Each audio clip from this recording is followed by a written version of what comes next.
Well, good morning. Welcome to Frankly Speaking on this very special Tax Day edition. I'm your host, Frank Acom, and we are broadcasting live from the Hesselson studio here on Market Street in Corning. We are going to be talking about Tax Day.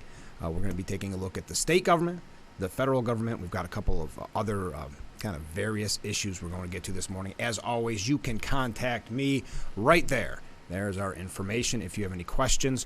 Our guest on the program this morning, Chris Callis. He has a college fair that he does every year for prospective students looking to go to college. He's going to tell us all about that. The college fair is coming up May 10th, so we'll talk with him in just a little bit. So if you have any questions for him or just in general, I would love to hear from you. As you saw yesterday, we responded to a few, and I've been responding to many of you off the air, and I really, really appreciate it. So we mentioned it's tax. I know I mentioned it probably too long yesterday. We will just quickly touch on that big announcement that George Santos is running for re-election. Just quickly, okay? I promise you. We normally should take a quick break, but before that, let's start right off. Let's hit the ground running this morning. So it is tax day. If you haven't done your taxes yet, it's not too late. Just get it postmarked today. I guess get an extension.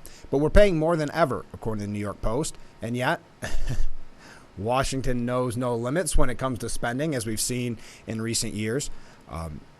It says, again, this from the New York Post, taxpayers are racing to submit their forms today, yet their payments, which are contributing to the highest sustained tax burden in American history, cannot keep pace with Washington's spending spree.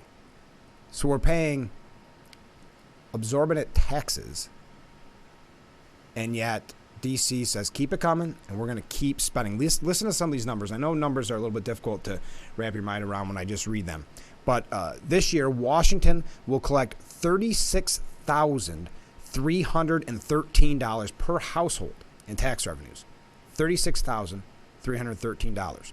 That includes federal taxes, as even business taxes are obviously, as we know, eventually passed on to the individual. So as they take from you, your household, $36,313, they will spend $46,834 per household. That means a budget deficit per household, $10,521. That brings the per household national debt held by the public to a staggering $194,000. $194,063 to be exact. Do you feel that you're getting your money's worth? Imagine what you could do, and the Post asked this question, and maybe this is something to think about on tax day. Imagine what you could do with that extra money in your pocket for your family, for your household, an extra whatever, $36,313, some chunk of that. Now, Washington is collecting $4,800 per household more in taxes than before the pandemic. But if you look at some of the recent bills, some of the pandemic fixes by Washington, what have we gotten for our money? That's what I guess it all boils down to, and that's something I think we all ruminate on here on tax day. President Biden's budget would hike spending by an additional $9,000 per household over the next decade. Now, I don't think that budget's going anywhere. I think that was kind of a laundry list, as they normally are, of what the president wants, a liberal wish list, if you will. But that would be an extra $9,000 per household if that were to go through.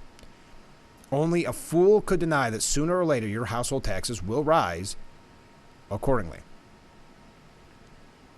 It goes on and on. But Washington is too paralyzed, partisan, and petrified of angry voters to stop the gravy train, the money going out. Taxpayers mailing their 1040 should prepare to send even more income to Uncle Sam in the years that follow with this outrageous spending coming from Washington. Now, we're going to tie it in with the New York budget here in just a little bit, but I thought that was a way to kick off our tax day, for better or for worse. Remember the old saying Ronald Reagan once said, and I'm going to probably butcher it here a little bit, but you'll understand the sentiment, that Republicans wake up every morning feeling like it's July 4th, and Democrats wake up every morning feeling like it's April 15th. Well, because of the weekend, of course, our tax day got pushed until April 18th because not to file over the weekend. So that's why, if you're not aware, if you're really not aware, you've got a lot of catching up to do. But today is the day that your taxes are due. So let's take that short break. We'll be right back with Frankly Speaking here on WYDC TV. Big Fox, stay with us.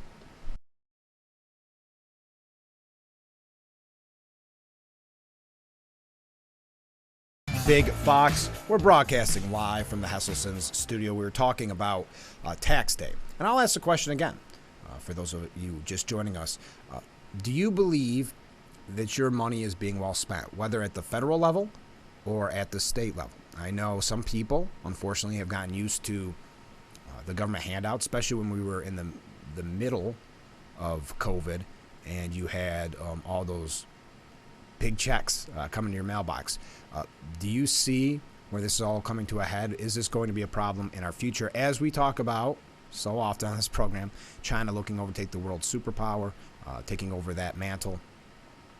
We start to look at the value of the dollar, which we may get to here in just a little bit, but an interesting piece that kind of echoes what we've been saying so often on this program. I feel like some of these outlets are watching the show just to see what's hip, just to see what they need to talk about. But going after dollar as a world currency. So maybe we'll talk about that, but let's bring it to the state level because we were mentioning the taxes at the federal level as today is tax day. In New York, we took in nearly $3 billion more in taxes than expected. That's good news for the state's coffers. You ever think about maybe giving that back to taxpayers, or is it always going to the coffers? Is it always going to that general fund?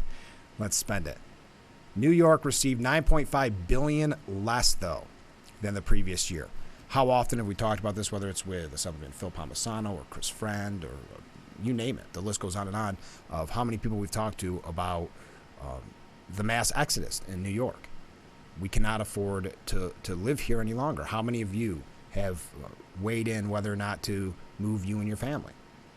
I hear from people quite frequently that said, yeah, we finally made the move, or we're in the planning stage. I know we had a piece last week that suggested polling that most people, or a certain amount of people, I don't remember the exact number, making a 5-year plan of getting out in the state in 5 years. Well, the stats are in. And the problem is when less revenue comes in, less tax dollars come in, they're still having us, you and me, pay for this lifestyle, this spending habit that they've gotten themselves into. So less people have to make up more money. That's a scary thought for all of us in New York. Now, lawmakers did yesterday, according to New York State of Politics, yesterday they okayed the 3-day budget extension. So they're looking at Thursday. We had some speculation over the weekend and on the program yesterday that we could see a vote on Thursday. Well, we knew this week is what they were suggesting. But now I'm reading maybe as early as Thursday. They sound as if they've made a deal on the bail reform. I think housing may still be a little bit of a hitch. But according to New York State of Politics, there is a 3-day temporary extension of state funding. Meanwhile, lawmakers and Hochul have made progress on making changes to New York's law that curtailed cash bail requirements. It's interesting. I guess technically lawmakers, plural, is correct. But how many people are actually negotiating? We have no idea. Most likely 3 people. But this is the least transparent. We have no idea what's actually going on behind closed doors, which is not fair to anyone. It says lawmakers in Hochul are yet to reach similar framework that they found with bail reform for a statewide housing plan, as well as adopting new measures to curtail the effects of climate change. So it'll be interesting when, again, we don't know what's going on behind the scenes, but it'll be nice when we finally have some information about what's going to be put forward. We may talk a little bit more about that. I realize I'm running just a little bit late, so stay with us. We'll be right back with Frankly Speaking here on WYDC TV. Big Fox, stay with us.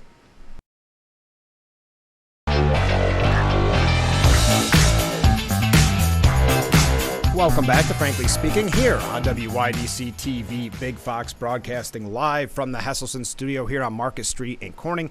It is tax day, and in just a moment we're going to be talking with Chris Callis about his college fair coming up. But before that, one last thing about the budget, because we've been talking about the bail reform, and there has been a compromise reached. That's according to sources.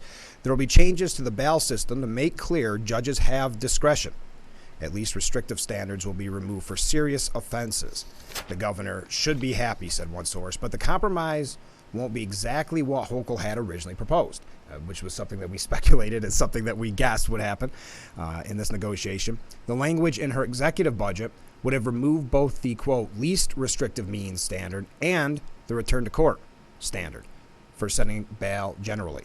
The source said that the return to court standard will stay in place as part of the compromise. I know this is all a little bit wonky, but you know what I just learned, and this is something maybe we forgot about that I mentioned to you a few weeks ago, not quite a few weeks ago. Assemblywoman Latrice Walker, she's still on her hunger strike over the bail reform.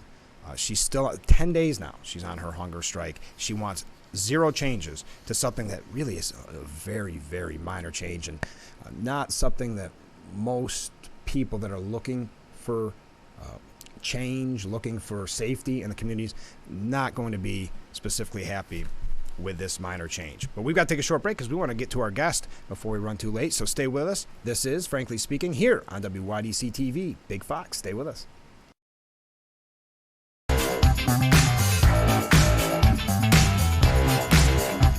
Welcome back to Frankly Speaking here on WYDC TV. Big Fox. I'm your host, Frank Acom. Joining me in the studio this morning, Chris Callis. Thanks so much for being on the show. Thank you for having me, Frank. I'm glad to be here. How long have you been holding this college fair now? Well, this will be my 13th year, but 2 years were obviously with COVID. We had to stop it. So our 11th year, but it'd be 13 years if we didn't have that interpause. How much work goes into it every year? Is that a lot? Yeah. Most importantly, Frank, if it wasn't for my sponsors, this wouldn't happen. Mm-hmm. The Elmira Elks for hosting it. You know, April Bates McNerney for helping me, and most importantly, my beautiful wife Lindsay for putting up with me and all the stuff that goes on to get this done, and my good friend Christopher Giaconda, who helps me on the database side. Okay. And tell people who've never experienced this, exactly what is the college fair? So the college fair is a great reality check for anyone looking to go to school. Okay. If you're a Corning Community College student and you're ready to transfer and you want to go, this is a great event for you. If you're a high school student looking to find out where you want to go, this is a great event for you. I know with gasoline going up and costs, it's hard to travel. We're bringing them to you. It happens once a year at the Elmira Elks, downtown Elmira. And it's Wednesday, May 10th from 6 to 8 p.m. So if you're thinking about maybe going back to school too, it's not just students, right? Correct. Going back to school, it's students looking for school. How many people on average do you get? When I say people, I mean like colleges and places looking for students. Well, ones that come through the door, last year we had almost 400 people come through that door within that 2-hour period. When it first started out, originally we had like 28 people. Yeah, isn't that fun? And then you planted the seed, and then it grew and grew, and it gets more popular thanks to people like you that help promote this show. Well, of course, and it's absolutely free to attend. We should make that clear. What should people know when they attend? What should they bring, or just bring themselves? Well, I would bring a list of questions. Most importantly, how much does school cost? That's a big reality check. Yes. Can I bring a car? Questions are things you want to bring. I'm sure people have free pens. If you want to bring a pen and paper, though, to start asking questions. They should prep with their guidance counselor at the high school about questions to ask. They can also Google that. But they want to know, when's the deadline to apply? How much is it going to cost? What are my SAT or ACT scores? Is it test optional? Most importantly, can I bring my pet with me? A lot of kids don't want to leave their animals at home, or adults for that matter, and I respect that. And colleges do allow you to bring pets, certain ones do, which is understandably a great question to ask. That's a modern trend. And then also, will my credits transfer? I've got AP, ACE credits, SUPA credits, whatever they have. Ask those questions. What's the graduation rate at that college? That's a great question. What's the farthest college away? Well, I have a whole list right now. We cap it at 50 colleges. My goodness, I have a whole list here. You have 50 colleges? We fit them in there, yeah. Wow. I mean, it's a tight fit in the Elks. Matter of fact, the best thing with that is that it's a homey feel. Yeah. Which is great. But we have colleges coming from we have upstate New York, like as far as Potsdam. Okay. We have colleges down in Pennsylvania, Vermont. I mean, they keep coming in fast and furious with the invites because the deadline we extended to help them put together a travel schedule. But if you want a school in New York State or PA or Vermont, Maine, we have colleges there. But don't forget, we also have the Armed Services. And this year joining us will be the Elmira Police Department, Chemung County Sheriff's Department will be there, and the Elmira Fire Department. because they're also looking to help recruit people. So it's not just colleges. We also have you can go right in the workforce. That's a great idea, because we just talked with Sheriff Schramm not that long ago, the need for corrections officers, people like that, or to get into the police force. That's wonderful. I recently read that college enrollment throughout the country is kind of down. So do you have colleges reach out to you and say, we really want to be a part of this? Yes, I do. Those are the ones that respond quickly to the invite, without question. And again, if there's a college that happens to see this, it's not too late to register. Oh, yeah, because it's May 10th. You still got a little time. Yes, it How is. should they contact you? Well, they can contact me directly, and I also have an email address here, if I can give it out. Yeah, absolutely. It's lindsaycallas@yahoo.com. I don't know if you can see my poster, but it's lindsaycallas@yahoo.com. That's the best way to register. Or you can call me directly. I'm still with a landline in the phone book. Good for you. You can call Callas, Christopher or Chris in the phone book, and I'll be more than happy to take your information and obviously register you. So when this is all over, the day after, is that pretty much when you start planning again? It is, because I put out a survey to the reps that night and asked what their biggest thing is, pro and con. It's the biggest pro is that you have a lot of good attendance, and also I put on a buffet dinner. Thank you to my sponsors. Plus, on top of that, I don't charge for them to attend. Oh, really? Where other college fairs, they charge $150, $200. I've been running this for the 13 years now, free. And you've had pretty consistent sponsorship. A lot of these names I recognize from the past. Yes, I have. And there's ones that aren't on there that also have been great. I try not to go to the well too many times, but we do have a lot of consistent sponsors, and I can't give enough credit to one of the ones that are here. When we get time, I'd like to give a shout out to them for sure. Well, that's perfect time to take a break. Can you stay with us then? Absolutely. All right, we'll be right back with Frankly Speaking here on WYDC TV. Big Fox, stay with us.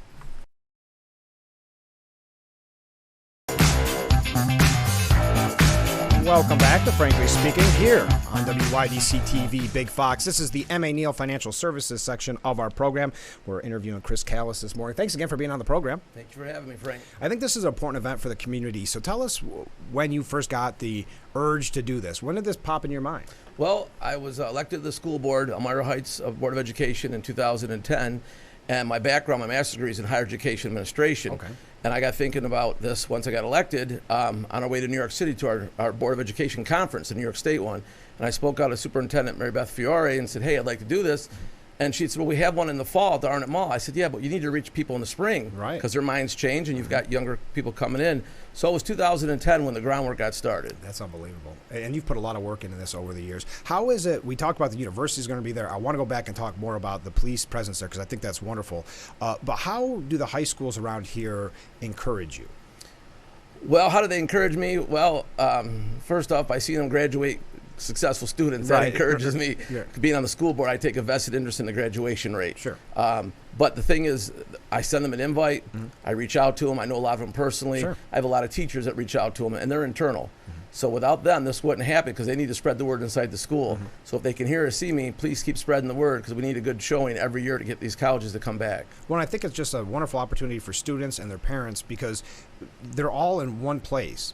You don't have to, like you said, with gas prices up, you don't have to drive down. You go to Mansfield or you go here. Next thing you've got a lot of travel on the road. You get all in one place, Wednesday, May 10th, 6 to 8 p.m., the college fair at the Elmira Elks Lodge. And I love the fact that this year you've I won't say upgraded, but added the fact that the police, because we know there's such a need for police, corrections officers, for so many people in law enforcement. Yes, the New York State Troopers, I want to give a shout out to, have been every year that we've had this, and they come, and they're also recruiting too. So you've got the New York State Troopers, the Elmira Police Department, Elmira Fire Department, Chemung County Sheriff's Department. So we have a law enforcement presence that will be there recruiting if college isn't for you, or if you want to get a college degree, then go into law enforcement. Sure. Just before we go, what should people know about your upcoming college fair? Well, it's free, free parking. It happens once a year. Plus, most importantly, we have a lot of mascots that'll be on the corners. Oh, yeah. We have an ice cream truck this year. Cool treats that'll be this there. This is turning into a fair. It is. We also have Wink 106. Bulldog Bob Smith will have them out there doing a live remote. So coupons will be handed out. Game tickets by the Pioneers and Stitches will be there. Oh, great. But again, this wouldn't happen once a year without the hard work of all the people from the Elks, all the volunteers. Superintendent Mike Gill, who helped me last year tremendously, along with all the volunteers, because I was out with COVID. No. Yeah, right at that time? Yeah, at that time. That's horrible. Yeah, I got sick on Mother's Day, unfortunately, so I wasn't present, but all my friends and volunteers stepped up. But they should come. It's only once a year. I can't stress enough. It doesn't happen next week or next month. It's once a year. You get 50 places in one spot for 2 hours to come ask your questions. How many volunteers do you think it takes to put this on? Oh, man, a ton. Yeah. A ton. I mean, again, I can't stress enough all the people that have helped me out. But the sponsors, down the list over the years, we could be here for an hour going to all the different sponsors. But it takes a lot of volunteers to register people. We do the mailings, putting the database together, this college fair flyer. It's a lot, and most importantly, I was nominated for the Jefferson Public Service Awards. That's great. For this a few years back, and I couldn't do it without the sponsorship, and the people. So if our legislators can hear us, and our elected officials, mayors, and trustees, I need your help to make this continue. Yes. I've been to the county legislative meeting asking for help, and I hope that they hear me. And I've given them my phone number to call me, because without them and putting this on their websites and letting their constituents know, it wouldn't happen. And anybody it's not, even if you're not interested in going to school, maybe you're long out of school, tell any young person tell anybody that's interested in going to school that this is a great opportunity. It is a great opportunity. Most importantly, this is a reality check. You might think you're going to get a free ride or scholarship. They'll tell you what your grades need to be. And on top of that, reality check and how much school costs, because it goes up like everything else with inflation. But the biggest part is, can I afford to go there? This might be my dream school, but I may be better off starting out at Corning Community for 2 years, or Jefferson Community, or TC3, and then transferring, because transferring is a great option. I'm a transfer student. Yeah. I also studied abroad. There's options to go overseas. I studied in Greece. That's great. Yeah, it was phenomenal. I saw 13 countries while I was over there. Wow. I can't stress enough the importance of going and talking to these representatives on May 10th from 6 to 8, the Elmira Elks. Thanks, Chris. Thanks so much for being on the show. I hope we can talk again soon before May 10th. Thank you very much for having me. All right, we'll be right back with Frankly Speaking here on WYDC TV, Big Fox.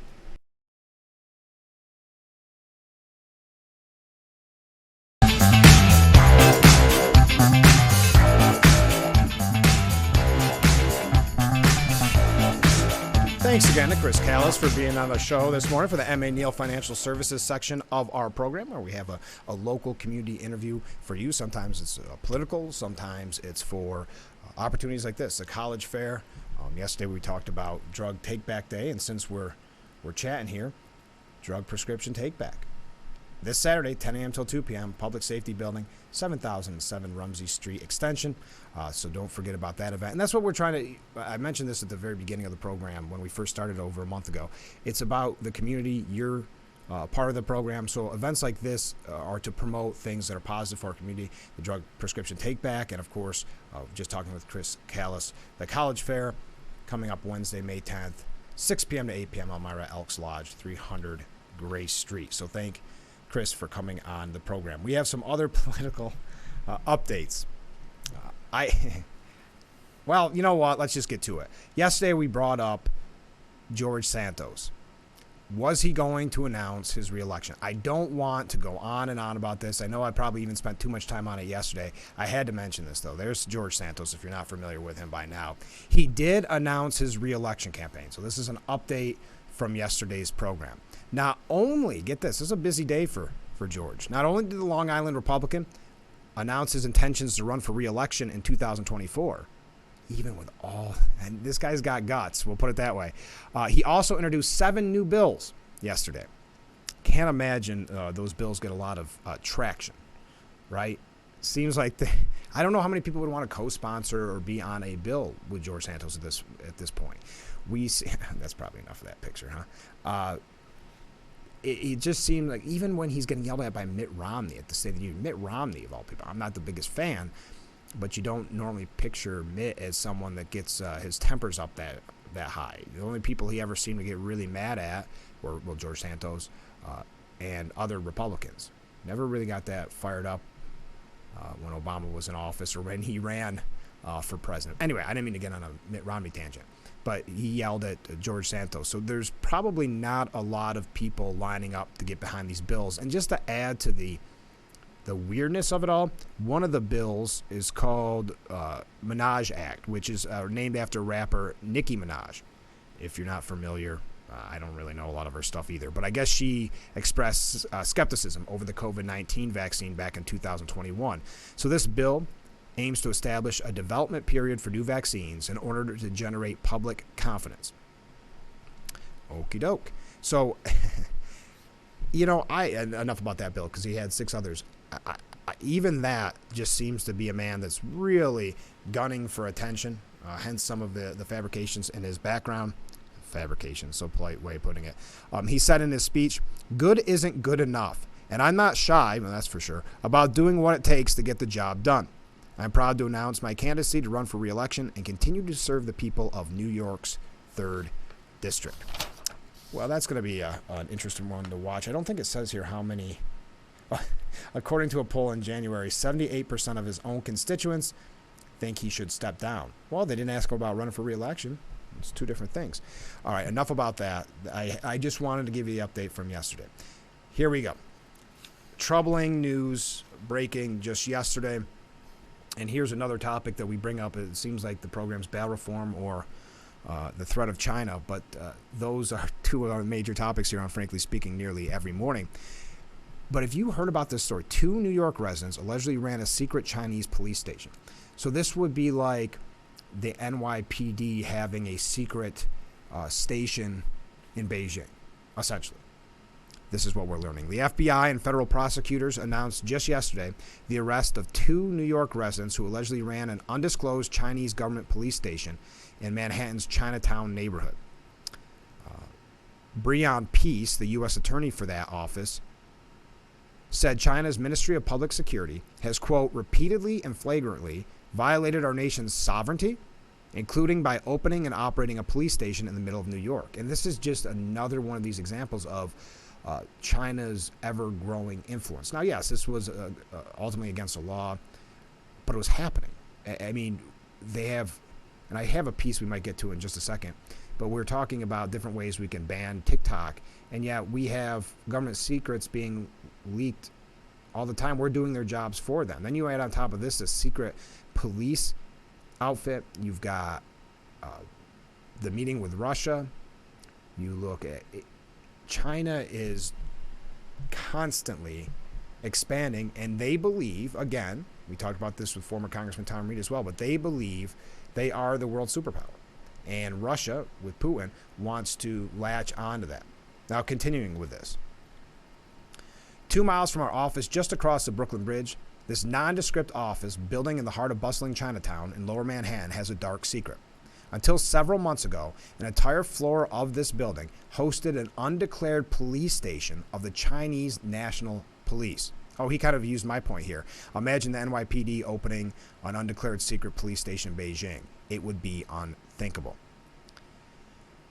Yeah, Peace added, more troubling, though, is the fact that the secret police station appears to have had a more sinister use on at least one occasion. An official with the Chinese National Police directed one of the defendants, a U.S. citizen who worked at the secret police station, to help locate a pro-democracy activist of Chinese descent living in California, meaning pro-democracy in China. In other words, the Chinese National Police appears to have been using the station to track a U.S. resident on U.S. soil because they were a activist when it comes to China and in the pro-democracy movement for China. Excuse me, I worded that strange.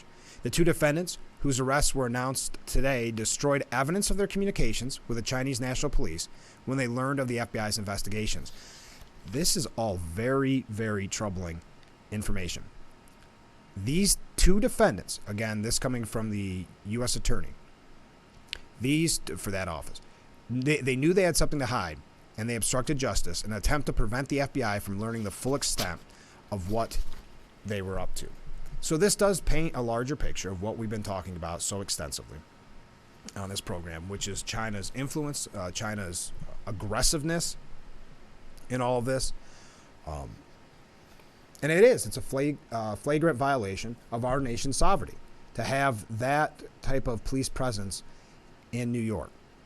Such a police station has no place here in New York, said Peace, or any American community. And I thought that was a very good point. And to think that they were going after, doing the work of the Chinese government, going after pro-democracy advocates that were United States citizens. And according to Democrat Representative Seth Moulton, he says this has been known for a long time. This is also very troubling. There seems to be a very, what's the word I'm looking for? A silence, but a deafening silence when it comes to criticizing China in many instances, or questioning their motives and questioning their moves.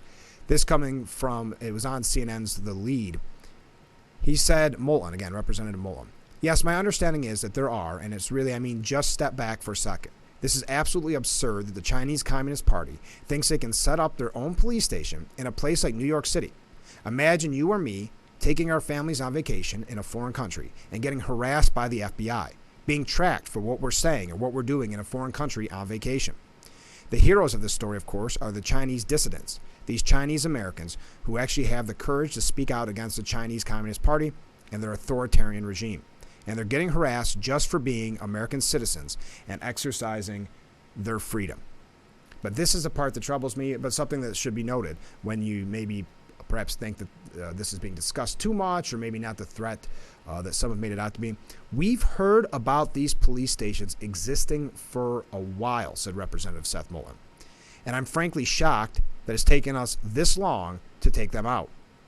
I think that we need to take a much harder line against this because, again, when you step back from this situation, step back from the details, and just the idea that the Chinese Communist Party thinks they can have a police station in America is totally absurd, and we've got to put a stop to it.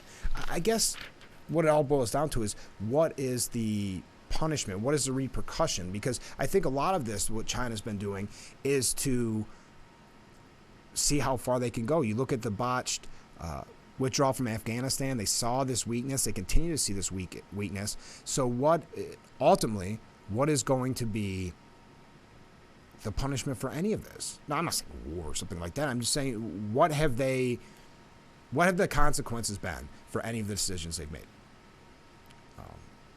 If anything, as a country, we've taken a very weak stance on their, I wouldn't say threats, but on their aggression in general. And that ties into what I had mentioned earlier, which, again, these all are combined. Here we go. Nope, it's not going to let me go to it. There we go. The U.S. dollar is under fire from rival nations. We talked at the beginning of this program about tax day and how much in debt we are, and maybe the thought of weakness for the dollar. So now you see rival nations going on the aggressive side. What happens to markets if the greenback loses its world dominance? I'm not going to get into all the nitty-gritty of this, but the fact that these type of articles consistently come up in news, where it's our dollar's attacked, or like I said, China meeting with Russia. The list goes on and on. It says, is King Dollar in danger of losing its crown? This is coming from Market Watch, as you see here on your screen. Probably not yet, but the rapid unwind of last year's rally in the U.S. dollar, combined with efforts by, you guessed it, Beijing and others to ease their dependence on the buck, have helped to reinvigorate speculation that the greenback's dominance over international trade and finance may be moving toward its twilight. And think of what that will mean for us as a country. Think again, going back to the idea, if China wants to become a world superpower, what that would mean if the yen becomes that dominant factor. Now, it doesn't, according to this article, but I think sometimes we take this stuff way, way too lightly.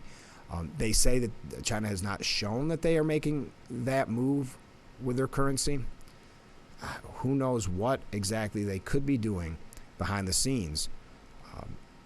Talk about de-dollarization has intensified, and Wall Street analysts have joined in, publishing research reports forecasting more competition for the buck in trade and global reserves, alongside assessments about where the dollar is heading in the coming months and how the adoption of so-called central bank digital currencies might shake things up. And that's kind of that cryptocurrency idea. That was something else that I read this morning, where it'll be cash will be less and less. Many of you don't even use a debit card or a credit card. This scary idea that we're trying to get away from something tangible, something we can hold in our hands, to something that is digital, doesn't bode well. Just, again, noting all those things for your interest, something that hopefully that you'll keep in mind. We're going to wrap up this discussion on China, but I do have one other little small piece of this when we come back. So stay with us. This is Frankly Speaking here on WYDC TV. Big Fox, stay with us.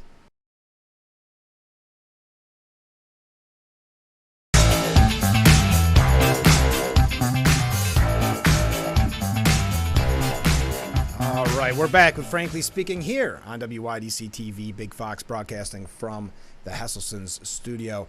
If you have any questions regarding, we got a good wave there. If you have any questions regarding what we've been speaking about today, which has essentially been tax day, New York budget, and now the threat of China, you can always contact me. You know that by this point. I would love to hear your opinion on all of this kind of idea that there's a weakness in America and many entities looking to exploit that weakness. Here is one other story on that before we move along. And I kept the wrong page up, so that's perfect. There we go. The point of this article is, I think, a very solid point. Washington and others are going after TikTok, and I believe rightfully so. Don't get me wrong. I don't think we should drop that. But going after TikTok because they believe that China can use that app to get our information. Fair. I think that's very fair to look into that. But here we are as a country just saying, you don't need TikTok. We'll just give you our secrets. As we learned last week when that leak came from that 21-year-old U.S. National Guard. And I had mentioned this last week as well. This trend where we have someone, a leaker, it happens about once every 10 years, and you would never see this from Beijing, right? We just almost voluntarily give up our secrets. And why are there not more checks put into place? The Discord document dump is the latest in a colorful 21st century tradition of secrets spilled online.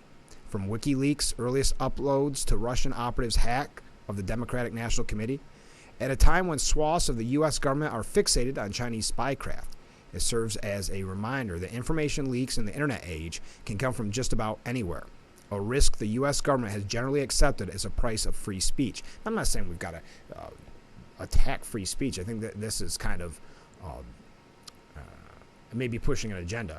That's not the case at all. I mean, we know that the internet is somewhat wild, wild west, but how does it, let's not ignore the fact, which I think this person is doing, and I agreed with the premise. I don't agree with the whole article. I should have clarified that at the beginning. I think he's taking some of the onus away from the Biden administration and not putting it with them, trying to say, well, it's about our free speech. Isn't it always about free speech? No. How does a 21-year-old National Guard get that kind of information, that kind of security clearance that could put us in this situation? This is something that needs to be looked at. This is something that cannot continue to happen because it is another example of us, again, showing weakness to the world, to our friends, to our enemies. I mean, our friends, why would they give us information or share with us information when, like I said, every 10 years or so, you're probably going to have a leak of those private conversations. It's all so fascinating, but let's move along here because we're going to try to get to as many stories as we can today. Oh, no, that's the wrong article, darn it. You know what? Let's go away from that. I might get to that one. Let's talk about it. I could jump around. So the Speaker McCarthy believes he has the votes to pass the debt ceiling. Do you like, and I've told you before, I'd like to highlight a media bias. Now, I'm going to say this is from CNN. It is an opinion piece. But we've had just 100 days of Republicans in the majority. And yet now the U.S. economy could depend on McCarthy corralling his extremist Republican troops. Okay, a lot of loaded language there. Like I said, it's an opinion piece. It's from CNN. We'd expect no less than this kind of bias. But I find this fascinating that none of the economy, nothing that's been wrong in the economy has anything to do with the decisions by President Biden, if you follow the news at places like CNN. But within 100 days, the whole U.S. economy depends on the decisions of Kevin McCarthy. It's interesting how that turns so quickly, isn't it? Who's in charge and who can fix or break the economy. A lot of times it seems to have a little bit to do with who has an R behind their name and who has a D, doesn't it? Well, we better take another short break before we go.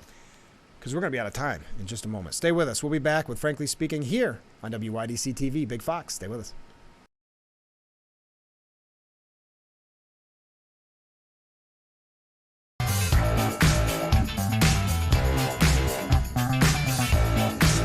Welcome back to Frankly Speaking. I just received a message, and thank you again. There's our contact information while I read this message. Thank you to everybody who has reached out live during the show. I try to address them if I can, if we have time, and we have just a second. This is a very good point. I was not aware of this, but the federal government made the decision last year that they would withhold less from your paychecks. I did not realize this. So now this year we have to come up with more money to pay back, something most of us would never be prepared for, would not be able to predict when you're not expecting that, right? They thought that they were taking out the quote unquote correct amount. That's fascinating. Thank you for that. Anybody can reach out here if you have about the topics of the day or just in general. Something last week this happened quite a bit. People reaching out and saying, let's do a show on this. And I want to highlight that this is about you. This is about the community, what we can do to better our community. So please, if you have any ideas for shows, if you have guests that you'd like to see on, maybe it's something you say, wow, that seems a little too local. You know, my town supervisor, it's fine with me. I'd love to have him on the program. So keep that in mind. It's hard to believe we are completely out of time. Thank you again to Chris Callis for being on the program. That, again, let me get you that information.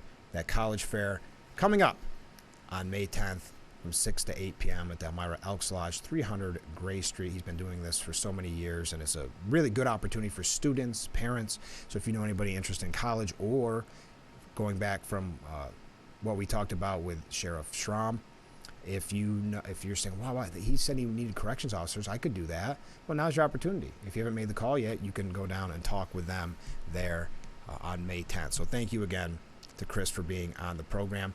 If you know anybody that should be on the show, like I said, I would love to hear from you. If you're running for office, it's that time of year. It's hard to believe we're going to have some guests coming up that are running for office. We've had quite a few already, but we're going to keep that tradition going.